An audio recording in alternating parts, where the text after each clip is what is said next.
반갑습니다. 이제 6월도 22일, 이제 다음 한 주 남았죠. 여름이 본격적으로 오고 아마 장마가 시작되었는지, 보통 이제 6월 말 되면 중순 이후부터는 장마가 오는데, 요즘은 기후 변화가 심해서 이게 장마인지 장마가 아닌지 잘 모르겠지만 또 계속해서 비가 내렸다 그쳤다, 하여튼 습기가 아주 많아진, 습도가 높아진 그런 또 날들을 보내고 있습니다. 마침 오늘은 비가 그쳤는데 보니까 다음 주도 비가 왔다가 안 왔다가 이렇게 계속해서 변동이 있을 것 같아요. 여름이 오긴 온 것 같습니다. 그렇지 않습니까? 예. 우리가 봄, 여름, 가을, 겨울 뿐만 아니라 사람이 살아가면서 보통 살아가는 목적이 무엇이냐 할 때 사람들은 내가 무엇 때문에 살아가지? 일단은 태어난 거는 내가 원하든 원치 않든 어쨌든 주어진 삶이니까, 또 자기가 원해서 태어난 사람 아무도 없죠. 일단 내가 이 세상에 태어났는데 내가 살아가는 이유는 뭘까? 아마 이렇게 생각하는 것이 쉽지 않은 세상 같아요. 워낙 빠르게 급변하고 이제 정보가 홍수처럼 밀려오고, 하지만 이래나 저래나 사람들이 생각을 하든 생각하지 않든 누구나 다 무의식적으로 또는 의식적으로 살아가는 이유에 대해서 이야기하라면 보통 행복 또는 기쁨, 즐거움 때문에 살아간다고 사람들이 생각하지 않을까, 답하지 않을까, 이런 생각이 듭니다. 우리가 이제 이번에 정부 들면서 먹사니즘, 먹고 사는 것, 이 먹고 사는 것도 중요한 이유가 그것이 우리가 살아가는 삶의 질, 어떻게 보면 우리 삶의 기쁨, 이런 행복에 직결되기 때문에 우리가 중요하게 다뤄지는 사안들이 아닌가 생각이 듭니다. 보통 그런데 이렇게 우리가 세상에서는 이 기쁨이라고 생각할 때 보통은 이제 감정적이고 순간적인 즐거움을 많이 떠올리죠. 그리고 사람들은 이런 기쁨, 행복을 얻기 위해서 끊임없이 무언가를 노력하고, 때로는 그것을 위해 자신도 또는 타인도 희생시키는 삶을 택하곤 합니다. 우리는 기쁨과 행복이라는 단어를 너무나 가볍게 듣고 또 너무도 자주 사용하고 있죠. TV 광고에서 이렇게 말합니다. 당신은 행복할 자격이 있습니다. 또 유튜브에서는 또 이런 말도 한답니다. 지금 이 순간을 즐기세요. 인스타그램 피드는 화려한 삶의 단면을 보여주며 즐거움이 곧 성공이다 라고 속삭이곤 합니다. 우리는 매일같이 무언가를 소비하고 경험하고 새로운 자극을 쫓으면서 그곳에서 뭔가 기쁨, 행복을 찾으려고 하는 것이 일반 우리 사람들이 살아가는 삶의 모습이 아니겠나, 이런 생각이 듭니다. 철학자 요한 하위징하라는 사람인데, 그 사람은 인간을 호모 루덴스라고 말을 했습니다. 호모 루덴스란 말은 놀이하는 인간이란 뜻인데, 그전에는 보통 사람을 할 때 노동하는 존재, 즉 호모 파베르 또는 이성적인 생각하는 존재에서 호모 사피엔스라고 이렇게 많이 했는데, 이 요한 하위징하라는 철학자는 인간은 그것이 아니라 본질적으로 즐거움과 오락을 추구하는 존재로 호모 루덴스라고, 노래하는 인간이라는 말을 사용했습니다. 어떻게 보면 이 말이 어느 정도 먹고 살 만한 좀 선진국이라고 평가받는 그런 나라에서는 아마 잘 어울리는 단어 같습니다. 실제로 우리는 삶을 살아갈 때 일을 하는 이유도 그렇고, 또 무언가를 우리가 인생을 목표로 설정하는 이 모든 일들이 이런 놀이, 즐거움, 이걸 위해서 끊임없이 하고 있는 것은 사실인 것 같거든요. 그래서 갖가지 동호회 활동들, 여가 활동들, 취미 활동들, 요즘에는 달리기부터 시작해서 건강을 위해서라도 다양한 자기의 유의를 즐기기 위한 활동을 또 이렇게 그룹을 지어서 같이 즐기려고 하는 또 경향도 있습니다. 특히나 우리가 일상생활 속에서 많은 스트레스를 받는데 이런 스트레스를 풀기 위해서 또 피곤한 일상에서 벗어나기 위해서 계속해서 놀거리 또 즐길 거리를 찾고 있죠. 특히나 보면 어떤 것이 잘 사는 것인가 이럴 때 사람들은 더 많이 즐겨라. 지금 행복해야 한다. 이런 말들이 우리는 종종 듣게 됩니다. 뭐 유튜브, 넷플릭스, SNS 또는 여행, 게임 또 다양한 우리가 소비 활동 이런 것들이 우리가 삶 속에서 끊임없이 이렇게 일어나고 있는 일들이 즐겁게 만들어야 할 무엇을 위해서 계속해서 사람들은 찾고 구하고 노력하고 뭔가 끊임없이 갈구하는 그러한 삶을 살아가는 것을 우리는 확인할 수 있죠. 그죠? 여기에 대해서 뭐 부인할 사람이 있겠습니까? 그런데 이러한 즐거움의 대부분은 아주 개인주의적이고 자기중심적입니다. 그리고 탐욕적이죠. 우리가 쫓는 많은 즐거움은 본질적으로 또 이런 즐거움 같은 경우는 일시적입니다. 영원한 것이 없어요.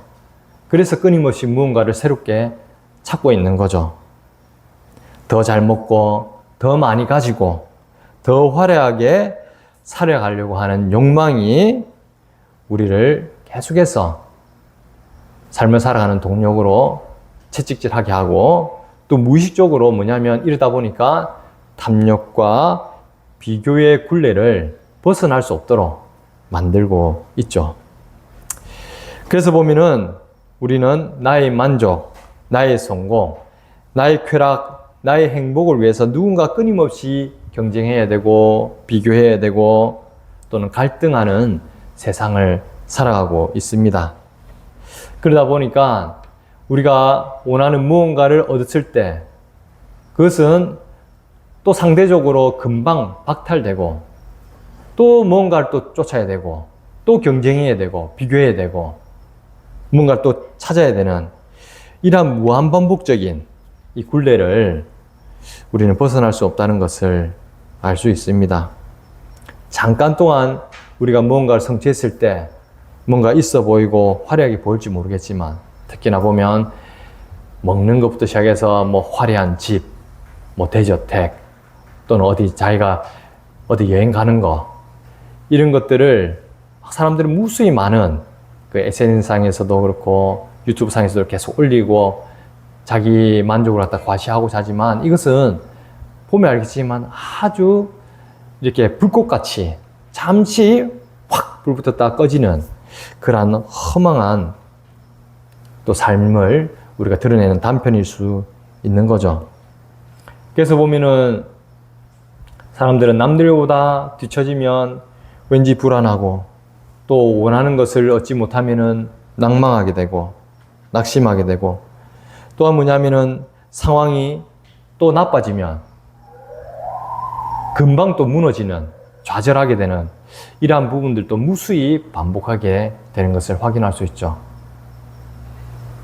특히나 우리 중년층이면 알겠죠. 누구나 다 또 뭐냐면 사람들이 또 부동산 또 열풍하면서 또 집을 얻기 위해서 그렇게 밤낮 일을 하고 대출 받아서 집 한 채를 얻었는데 근데 정작 이 집을 유지하기 위해서 대출받은 돈을 갚기 위해서 집에서 있는 시간은 극히 작아지는 밖에서 돈을 벌어야 되니까 이 집에서 평안히 잘 안식을 누려야 되는데 그러한 삶을 누려보기 전에 자기는 이 집 자체를 유지하기 위해서 밖에서 밤늦게까지 일을 해야 되는 이러한 어처구니 없는 상황을 우리는 계속해서 직면하게 되는 것이 오늘날 우리의 모습입니다. 그래서 보면 세상이 주는 기쁨이라는 것은, 행복이라는 것은 늘 새로운 자극을 요구하고 지속될 수 없는 허상이라고 우리는 생각할 수 있는 거죠.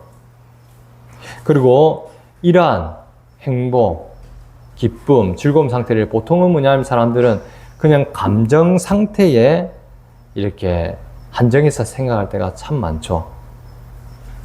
그래서 내 감정이 좋으면 행복하고, 근데 내 감정이 안 좋으면 아무리 상황이 좋다 하더라도 불행하다고 여기는 거죠. 그래서 오늘날 우리 한국 같은 경우 보면 주거 환경이나 이런 부분들이 예전에 말했던 그런 절대적인 빈곤의 상태에 있는 사람들은 많이 없습니다. 근데 보통 보면 뭐가 문제냐면 그 상황 가운데 만족감이 없는 거예요. 상대적으로 박탈감, 상대적인 빈곤함 때문에 그 어떤 상황 가운데 가더라도 곧 불만 불평이 많아지고 행복보다는 불행을 자처하는 그러한 일상을 우리는 쉽게 관찰할 수가 있습니다. 이처럼 감정 중심, 자아 중심, 쾌락 중심, 이러한 기쁨들이 이 세상에서 보통 말하는 그런 기쁨 또는 행복이라는 상태에 있는 거죠. 그런데 오늘 말씀에 나오는 주 안에서 기뻐하라 할 때 바울이 말하는 이 기쁨이라는 것은 이 세상에서 말하는 기쁨이랑 본질적으로 다릅니다.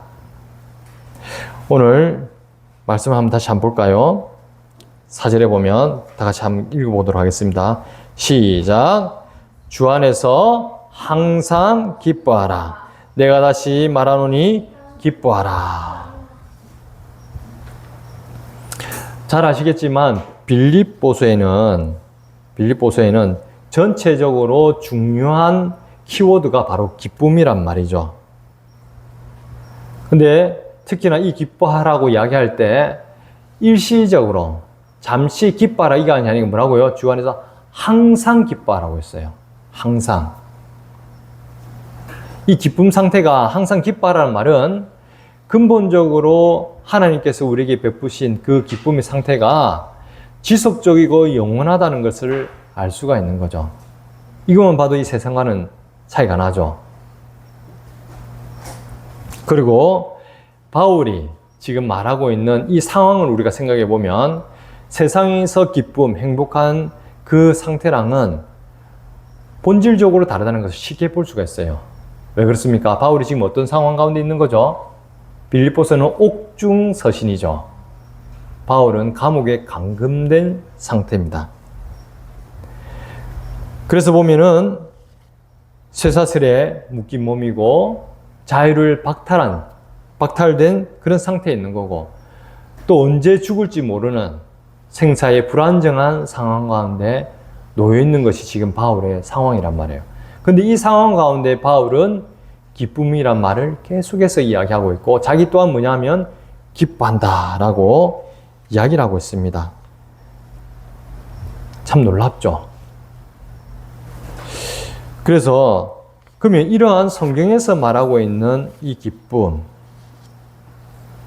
특히나 바울이 이 기뻐하라는 것을 강조하고 있단 말이에요.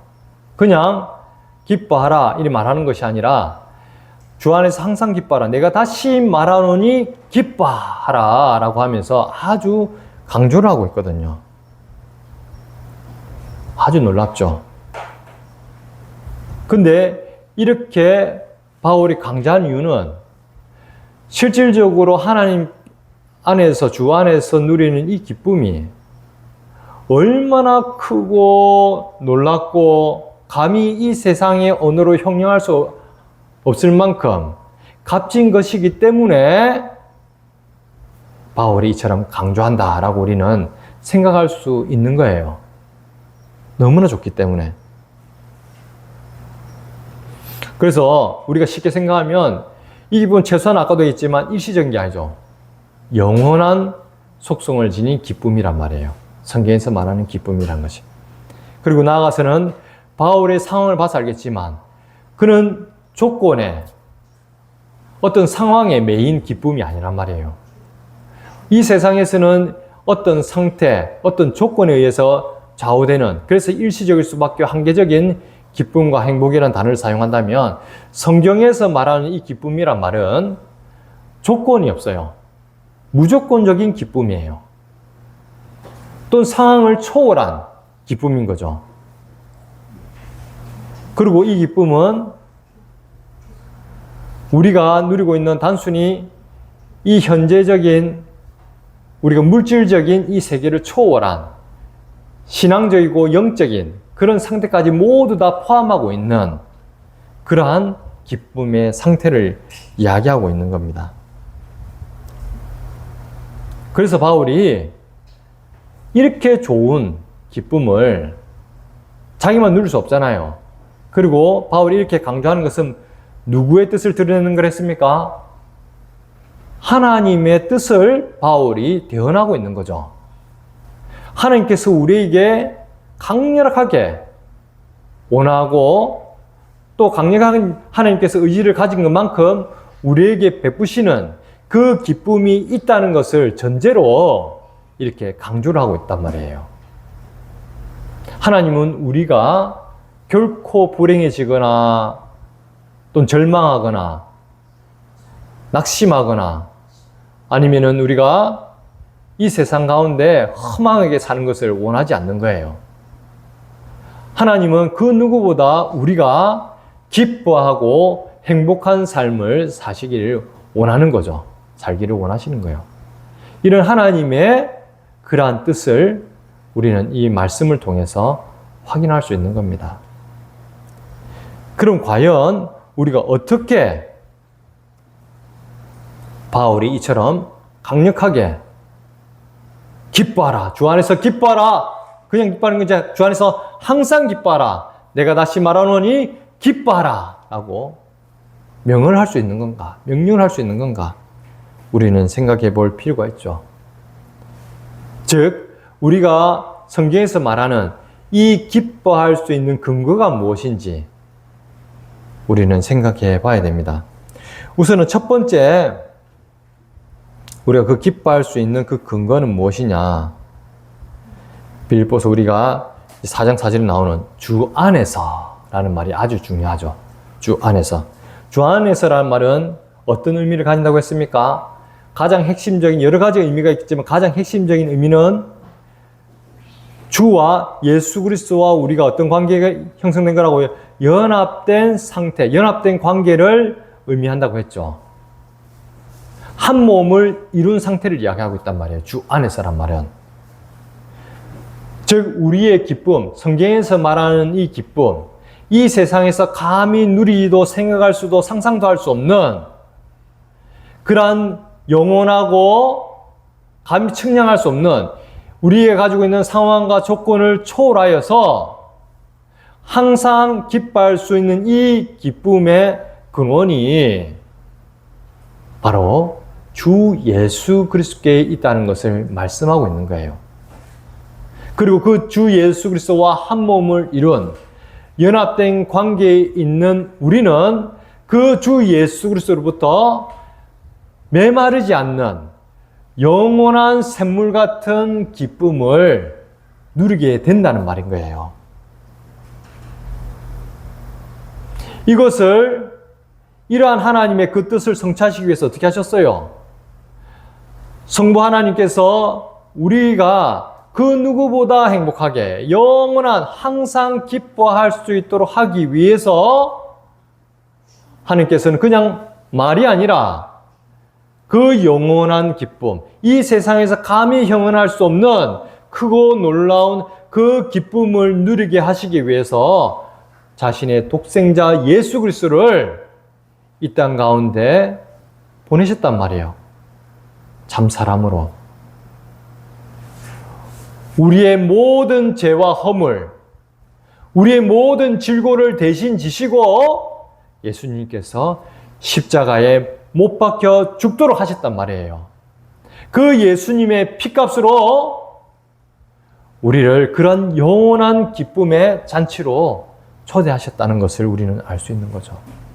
이제는 우리가 이 죄와 허물 가운데 진노의 자녀로 심판의 자녀로 있는 것이 아니라 영원한 하나님의 자녀로서 하나님의 상속자로서 하나님 나라의 유업을 잇는 그런 영원한 기쁨을 누리도록 하셨다는 거예요. 그리고 이 예수님은 또한 뭐예요? 우리 가운데 함께 하셔서 늘 넘어지고 좌절할 수밖에 없는 우리를 4장 1절에 나오듯이 이와 같이 주 안에서 서라. 이와 같이 주 안에서 서라. 주 안에서 뿐만 아니라 이 세상 가운데 낭망하고 좌절하고 허망하게 무너질 수밖에 없는 우리를 주 안에서 굳건히 설 수 있도록 하나님의 나라에 참여하게 하심으로써 이 세상 가운데 살지만 오직 예수 그리스도를 가장 귀한 것으로 여기고 그 예수 그리스도와 그 부활의 권능과 그 고난의 참여함을 알 수 있도록 심지어 죽음조차도 두려워하지 않는 믿음과 은혜를 주셨죠. 나아가서는 하나님 나라 시민권을 우리에게 허락하셔서 감히 이 세상에서는 형언할 수 없는, 상상할 수도 없는 그 하나님 나라의 부요함과 충만한 기쁨을 우리에게 주셨기 때문에 바울이 말한 것처럼 주 안에서 항상 기뻐할 수 있는 근거가 세워지는 거죠. 두 번째로는 하나님께서 우리가 주 안에서 항상 기뻐할 수 있는 근거로 허락하신 것이 바로 복음 공동체, 바로 교회입니다. 교회. 바울이 1장 4절에서 이렇게 말을 하고 있습니다. 내가 강구할 때마다 너희 무리를 위하여 기쁨으로 항상 간구함은, 누구로 인하여? 너희 무리로 인하여. 하나님께서 우리에게 허락하신 그 기쁨을 우리가 실체적으로 누리게 하기 위해서 무엇을 우리에게 허락하셨다고요? 바로 교회를 허락하셨단 말이에요. 그리스도의 몸된 교회, 서로를 사랑하고 지지하고 지탱하고 섬기고 서로를 위해서 간구하고 하나님께 영광 돌릴 수 있는 이 교회 공동체를 통하여서 우리가 메마르지 않는 그런 영원한 기쁨을 하나님께서 누리게 하신다는 겁니다. 그리고 우리가 이렇게 영원한 기쁨, 항상 기뻐할 수 있는 근거는 무엇이냐면 세 번째가 하박국 3장 17절에서 19절에서 나오는 우리의 신앙 고백이죠. 믿음의 고백으로 인해서 하박국 선지자가 이렇게 말을 하고 있죠. 비록 무화과 나무가 무성하지 못하며 포도나무에 열매가 없으며 감람나무에 소출이 없으며 밭에 먹을 것이 없으며 우리의 양이 없으며 외양간에 소가 없을지라도 나는 여호와로 말미암아 즐거워하며 나의 구원의 하나님으로 말미암아 기뻐하리로다. 주 여호와는 나의 힘이시라. 나의 발을 사슴과 같게 하사 나를 나의 높은 곳으로 다니게 하시리로다. 우리가 기뻐하는 것은, 기뻐할 수 있는 근거는 이러한 여호와 하나님, 우리의 입술의 고백을 통해서 날마다 우리 삶 가운데 고백되어지는 이 여호와로 말미암아 내가 즐거워하고 기뻐하리로다. 내가 어떤 상황 가운데서도, 어떤 조건 가운데서도 주 예수 그리스도로 말미암아, 여호와 하나님으로 말미암아 내가 기뻐하리로다, 즐거워하리로다 하는 우리의 신앙 고백, 이러한 고백을 근거로 해서 우리는 항상 기뻐할 수 있는 거예요. 그래서 내 감정, 내 마음의 상태, 내 상황과 조건에 상관없이 믿는 자들의 삶의 일상 속에서는 늘 여호와로 말미암아 즐거워하리로다, 여호와로 말미암아 기뻐하리로다 라는 그러한 고백들이 늘 끊임없이 있어야 되는 거예요. 우리가 입으로 선포하는 그런 믿음의 고백들, 그로 말미암아서 실질적으로 우리 삶이 그러한 기쁨과 감사함과 즐거움으로 풍성해진다는 것을 여러분 믿으시기 바랍니다. 그것이 바로 믿음의 삶이에요. 단순히 거짓말이다 이런 게 아니죠. 오히려 우리가 우리 연약하고 허물 많은 우리 육신의 한계에 갇혀 있을 때 오히려 우리는 거짓에 훨씬 쉽게 속습니다. 거짓이 없는 분이 누구예요, 유일하게? 여호와 하나님이시잖아요. 여호와 하나님만이 신실하시고 거짓이 없으시거든요. 우리 인간은 우리 스스로도 보면 알겠지만 거짓투성이에요. 우리가 신뢰할 수 있는 대상이 아닙니다. 이 세상도 마찬가지입니다. 신뢰할 수 있는 대상이 아니죠. 그래서 성경에서는 뭐랍니까? 우상을 만들지 말고 섬기지 말라 하잖아요. 여호와 외에 다른 어떤 것을 신뢰한다는 것 자체가 바로 뭐예요? 우상 숭배를 하는 거란 말이에요. 돈이든 물질이든 권력이든 명예든 사람이든 신뢰를 할 수 없는 대상을, 이 피조물 세계를 신뢰한다는 것 자체가 우리는 거짓 가운데 우리를 속이는 행위라는 거예요. 그리고 거꾸로 오히려 어떻게 해요? 하나님께서 말씀하신 이 약속의 말씀을 굳건히 붙들고 내 마음의 상태, 내 감정 또는 내 생각, 내 상황을 초월하여서 하나님 말씀을 믿음으로 고백하고 실질적으로 그 말씀에 따라 우리가 순종하는 삶을 살아갈 때에 하나님께서 우리에게 허락하신 이 세상에서는 감히 상상도 할 수 없는 그런 기쁨과 행복을 누려갈 수 있는 거란 말이에요.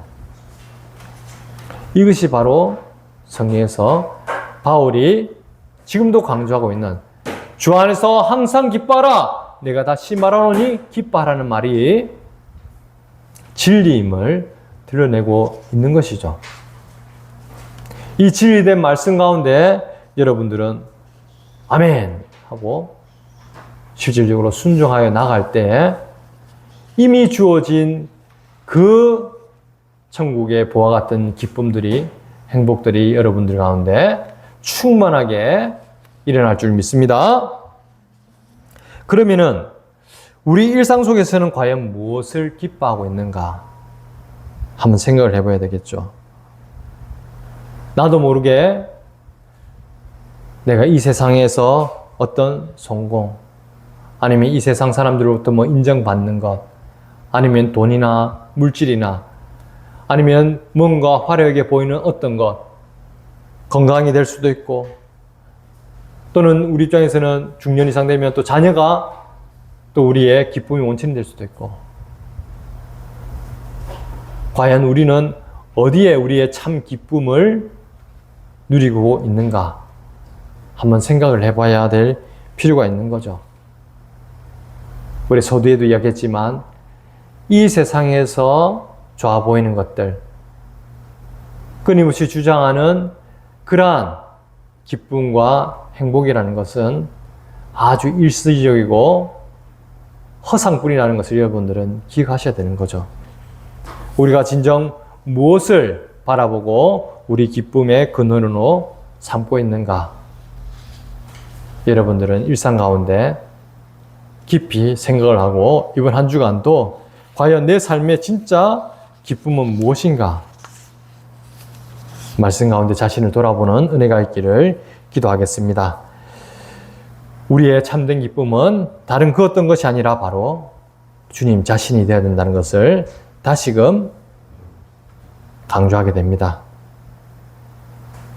그런 근거는 앞서도 얘기했지만 주님 자체가, 주님이 우리를 누구보다 사랑하시고 또 그런 만큼 우리를 구원하셨고 또한 지금도 임마누엘, 우리와 함께 동행하고 있다는 그 사실을 여러분들이 잊지 말고 내 삶의 중심에 이 여호와로 인하여서, 이 예수 그리스도로 인하여서 내가 항상 날마다 기뻐하고 있음을 고백하시길 바랍니다. 그럼 이런 우리에게 감히 이 세상에서는 상상도 할 수 없는 기쁨을, 행복을 주시는 이 여호와 하나님은 과연 어떤 분인가? 잠시 생각해 보면 우리가 첫 번째로는 하나님 스스로가 우리를 너무나 기뻐하신다는 사실이에요. 스바냐 3장 17절에는 이렇게 말씀하고 있습니다. 너희 하나님 여호와가 너희 가운데 계시니 그는 구원을 베푸실 전능자시라. 그가 너로 말미암아 기쁨을 이기지 못하시며 너를 잠잠히 사랑하시며 너로 말미암아 즐거이 부르며 기뻐하시리라. 이 여호와 하나님이 바로 우리를 누구보다도 사랑하시고 기뻐하신다는 이 사실을 여러분들이 기억해야 되는 거죠. 이런 여호와 하나님이 바로 우리 하나님이고, 그런 하나님으로 인하여서 우리는 당연히 어떻게 해요? 기뻐할 수밖에 없다는 것을 다시금 강조하게 되는 거예요. 두 번째로는 하나님은 어떤 분이십니까? 바로 우리의 구원자시죠. 성경에 수많은 말씀들이 있는데 그 중에서 우리가 두 구절을 살펴보면 시편 18절 이전에 이렇게 말씀하고 있습니다. 여호와는 나의 반석이시요 나의 요새시요 나를 건지시는 이시요 나의 하나님시요. 나의 반석이요 요새요 나를 건지시는, 나를 구원하시는 이 분이 바로 여호와 하나님이라는 것을 여러분이 기억해야 되는 거죠. 이사야 12장 2절에서는 이렇게 말합니다. 보라, 하나님은 나의 구원이시라. 뭐라고요? 보라, 하나님은 나의 구원이시라. 여호와는 나의 힘이시요 나의 노래시요 나의 구원이시라. 시편 기자의 이 고백이 동일하게 우리의 고백이 될 줄 믿습니다. 또한 하나님은 어떤 분이십니까? 출애굽기 34장 6절에는 이렇게 말씀하고 있습니다. 여호와라 여호와라 자비롭고 은혜롭고 노하기를 더디하고 인자와 진실이 많은 하나님이라. 자비롭고 은혜롭고 노하기를 더디하시고 인자와 진실이 많은 하나님이라. 이런 분이 바로 나의 하나님이라는 것. 그리고 오늘 우리가 시편 103편에 봤는데 여호와는 8절에 14절에 보면 여호와는 긍휼이 많으시고 은혜로우시며 우리를 죄에 따라 처벌하지 아니하시며. 야고보서에는 이렇게 말씀하고 있습니다. 1장 17절에 온갖 좋은 은사와 온전한 선물이 다 위로부터 빛들의 아버지께로부터 내려오나니. 우리에게 온갖 좋은 은사, 선물을, 온전한 선물을 우리에게 주시는 분이 바로 여호와 하나님이라는 것을 여러분들이 기억해야 되는 거죠. 그래서 우리가 그 어떤 상황과 조건에서도 내 감정과 내 생각을 뛰어넘어서 내 입술에 내 삶 가운데 주 여호와로 인하여 나는 참으로 기쁘도다. 주 여호와로 인하여 나는 즐거이 하나님께 영광 돌린다는 것을 우리의 삶을 통해서 고백하는 저와 여러분 되시기를 기도하겠습니다. 그래서 우리가 오늘 말씀을 요약하면 우리는 명확하게 알 수 있죠. 하나님 뜻은 우리가 주 안에서 항상 기뻐하신다는 것. 기뻐하는 것을 하나님께서 누구보다도 원하시는 것을 알 수 있는 거죠. 그런데 이러한 삶은, 기쁨을 누린 삶은 바로 우리의 믿음을 통하여, 믿음의 고백을 통하여 더욱더 구체적으로, 현실적으로 드러나는 그러한 하나님의 은혜임을 여러분들이 기억하시고, 우리가 늘 이 예수 그리스도를 중심으로 우리 삶의 방향이, 생각이 조정되어지고, 그로 말미암아 내 감정 가운데, 내 생각 가운데, 혹시나 내 삶 가운데 기쁨이 없고 감사가 없다면은 그럴 때마다 어떻게 하라고요? 하나님, 제가 환경에 또는 이 상황에 흔들리지 않고 오직 주님 안에서 항상 기쁘게 하옵소서. 저희의 기쁨이 주님으로부터 충만히 채워지게 하옵소서. 기도하는 기도가 끊이지 않길 지금 이 순간도 저는 여러분에게 강조하고 있는 겁니다. 그리고 끝으로 이러한 삶이 우리 가운데 일상이 되어서 순종을 통하여 드러나길 원합니다. 기쁨의 삶을 실천하는 일상, 감사를 표현하고 찬양하고 소망을 붙드는 그러한 삶이 태도, 우리 삶이 실질적으로 우리 삶 가운데 늘 일상화될 수 있도록 그러한 삶이 우리 삶 가운데 온전히 순종되어 나타날 수 있도록 우리가 기도하고 나가야 되겠죠.